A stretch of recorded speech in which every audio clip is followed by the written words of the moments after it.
लेकिन इस भौतिकता को, इस ऑब्जेक्टिव रियलिटी को, इस माया को चलाने के पीछे जिस शक्ति का हाथ है, उस शक्ति को शिव कहते हैं। और वो जो शिव है वही चेतना है, वही कण कण में है और वही परम चेतना भी है। चाहे वो दूसरे जो मनुष्य हैं वो कहीं ना कहीं मेरे से नीचे हैं या मैं उनको तुच्छ मानता हूँ या छोटा मानता हूँ, तो इसका मतलब ये है कि आपके ज्ञान ने आपको जकड़ लिया है। रिसर्च के आधार पर बता रहा हूँ मैं आप लोगों को कि पूरी दुनिया में जहाँ जहाँ सनातन लोग हैं, सबसे ज़्यादा पूजनीय जो है वो महादेव हैं। उसके बाद कहीं जाके बजरंगबली जी का नंबर आता है और उसके बाद कहीं जाके दूसरी संप्रदायों का नंबर आता है। चाहे वो आपका शैविज्म हो, चाहे वो शक्तिज्म हो, ठीक है, चाहे वो दूसरा। मतलब ये है कि जो इंसान का जो ज्ञान होता है वो कहीं ना कहीं उसके लिए बंधन बन जाता है। आप लोगों ने सुना होगा कि इग्नोरेंस इज ब्लिस। हर महादेव, जय श्री राम।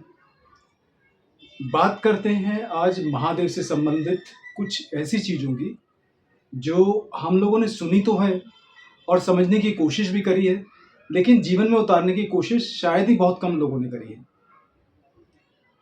आप लोगों ने बहुत सारे ग्रंथ पढ़े होंगे, रामायण के बारे में सुना होगा, पढ़ा होगा, महाभारत के बारे में पढ़ा होगा, सुना होगा, ठीक है, उपनिषदों के बारे में आप लोगों ने पढ़ा होगा, सुना होगा। लेकिन एक हमारी शैव संप्रदाय का मतलब होता है जितने भी भोलेनाथ जी के भक्त हैं, जितने भी भोलेनाथ जी के मंदिर हैं, जितने भी ग्रंथ और भक्त भोलेनाथ जी की गाथा में लिखे गए हैं, ठीक है, उनके गुणगान को बताने के लिए, उनकी पूजा करने के तौर तरीके जितने भी ग्रंथों में मिलते हैं वो लगभग शैव संप्रदाय में माने जाते हैं।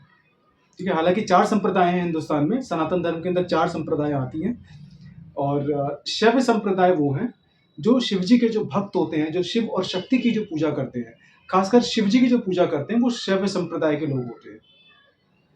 तो जब शैव संप्रदाय की बात करते हैं तो हम भोलेनाथ जी के द्वारा लिखे गए या भोलेनाथ जी के द्वारा बताए गए इंसान को सही दिशा देने के लिए कुछ सूत्र हैं जिनको हम कहते हैं आपका शिव सूत्र।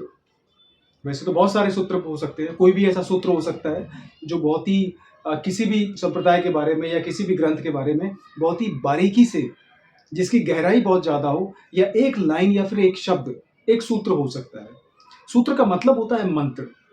सूत्र का मतलब होता है एक ऐसा शब्द जिसके अंदर पूरा निचोड़ हो, जिसके अंदर पूरी इंसाइट हो, ठीक है, जिसको लिखा गया हो काफ़ी सारे संतों द्वारा, ठीक है, सदियों तक आत्मशोध करने के बाद और रिसर्च करने के बाद और अनुभव के बाद जो चीज़ लिखी जाती है उसको सूत्र कहते हैं।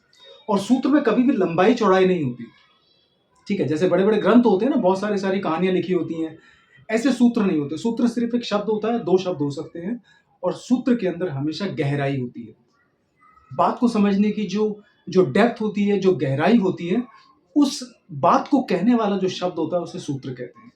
ठीक है, अब हम बात करें जब शिव सूत्र की, तो शिव सूत्र में सबसे पहला सूत्र जो आता है उसे हम कहते हैं चैतन्य आत्मा। ठीक है, अब चैतन्य अलग चीज है, आत्मा अलग चीज है, और दोनों का बहुत ही गहरा कनेक्शन है। अगर आत्मा नहीं है तो चेतना का संचार नहीं हो सकता, और अगर चेतना नहीं है तो आत्मा के होने का कोई फायदा नहीं है। ठीक है, हालांकि ऐसा लगभग असंभव है कि आत्मा है और चेतना नहीं है। ठीक है, आजकल ये चीजें कंडीशन मिल सकती है, लेकिन चैतन्य आत्मा जो शिव सूत्र में सबसे पहला जो सूत्र है, उसका मतलब ये बताया गया है सूत्र के अंदर कि इस दुनिया में चाहे वो कण हो, चाहे वो इंसान हो, पेड़ पौधे हों, चाहे वो बड़े बड़े ब्रह्मांड के हिस्से हों, चाहे वो ग्रह हो, चाहे वो कुछ भी हो, हर एक कण की या हर एक जीवात्मा की अपने आप में एक चेतना है।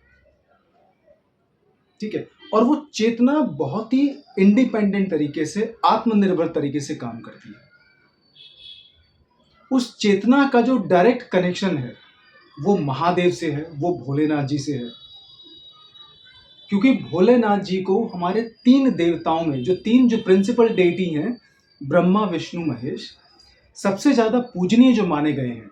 मैं इसलिए नहीं कह रहा कि मैं भोलेनाथ जी का भक्त हूँ या मैं उनकी पूजा करता हूँ, रिसर्च के आधार पर बता रहा हूँ मैं आप लोगों को कि पूरी दुनिया में जहाँ जहाँ सनातन लोग हैं, सबसे ज़्यादा पूजनीय जो हैं वो महादेव हैं।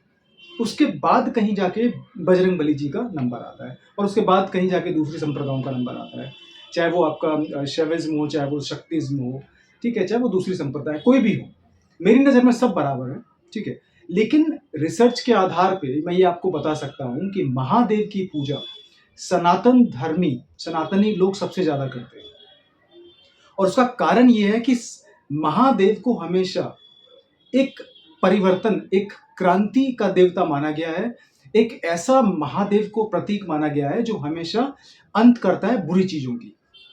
लोग बोलते हैं जैसे ब्रह्मा, विष्णु, महेश, मतलब ब्रह्मा मीन्स क्रिएशन, ठीक है। विष्णु जी मीन्स ऑपरेटिंग, मतलब चीज़ों को संचालन करना, उनको चलाए रखना। और महादेव जिसको रुद्र कहा जाता है, जिनको देव आदि देव महादेव जी कहा जाता है, महाकाल कहा जाता है, उनके बहुत सारे सैकड़ों नेम है, किसी भी नाम से आप बुलाइए, ठीक है। उनको कहा जाता है अंत का प्रतीक।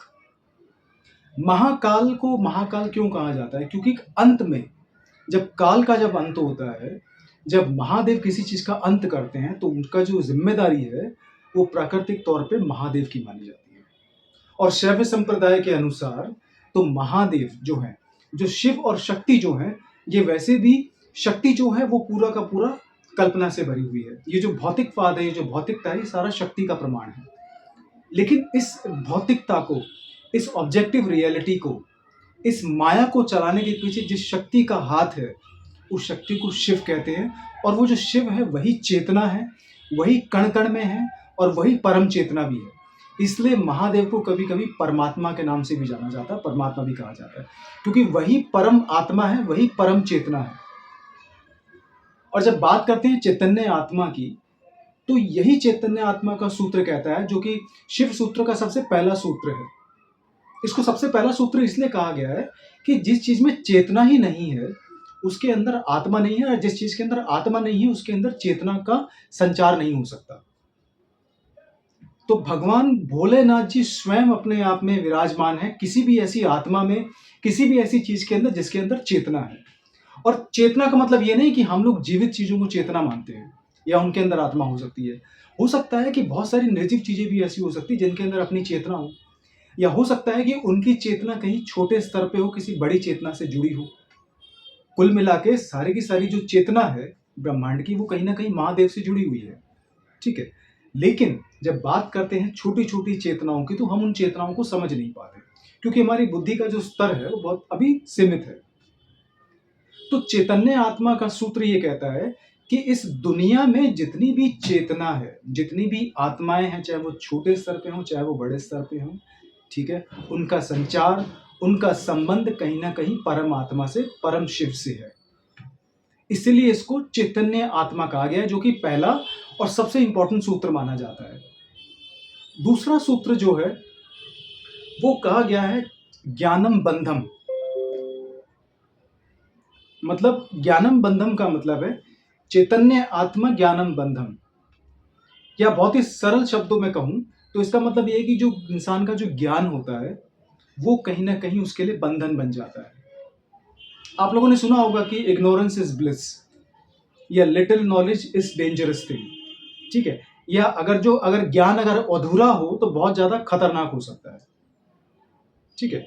अब यहाँ पे ज्ञानम बंधम जो है ये कहीं ना कहीं आपको ये भी बताता है कि अगर आपको ज्ञान भी है तो कहीं ना कहीं आप बंधन में बंधे हुए हो। बहुत सारे लोगों को आप जानते होंगे जिनको अपने ज्ञान पे बड़ा अहंकार महसूस होता होगा। और ज्ञान मतलब वो नहीं कि आपको ग्रंथों का ज्ञान हो, ज्ञान का मतलब कुछ भी हो सकता है, चाहे आपको आत्मज्ञान ही क्यों ना हो, चाहे आपको संसार के अंदर कैसे रहते हैं इसका ही ज्ञान क्यों ना हो, ठीक है। तो ज्ञानम बंधन का मतलब है, ज्ञानम बंधन का मतलब है कि आपके पास जो ज्ञान है कहीं ना कहीं वही आपको बंधन में बांधे हुए है। तभी अगर आप हमारे ग्रंथों का कंक्लूजन उठा के देखोगे, जहां तक मैं छोटा मोटा जानता हूं, वो आपको ज्ञान से भी मुक्त करने के लिए बताते हैं।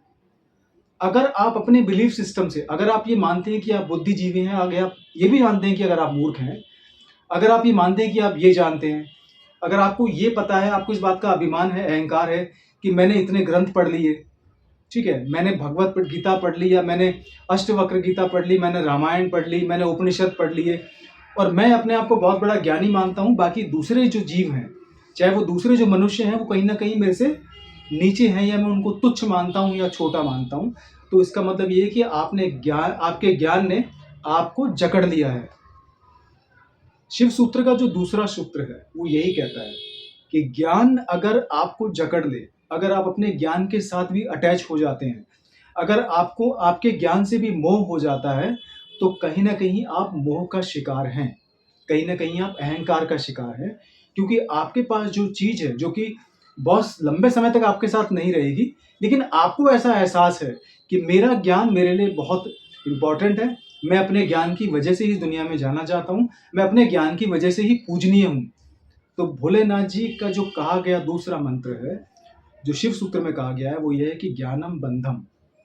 अगर आपका ज्ञान आपको कुछ नया सीखने से रोक रहा है, अगर आपका ज्ञान दूसरे जीवों को प्रेम करने से, उनको स्वीकार करने से रोक रहा है, तो आपका ज्ञान ही आपके लिए मोह और एक तरह से आपकी पतन का कारण बनेगा। इसीलिए अपने ज्ञान से भी आप इतना मोह ना रखें।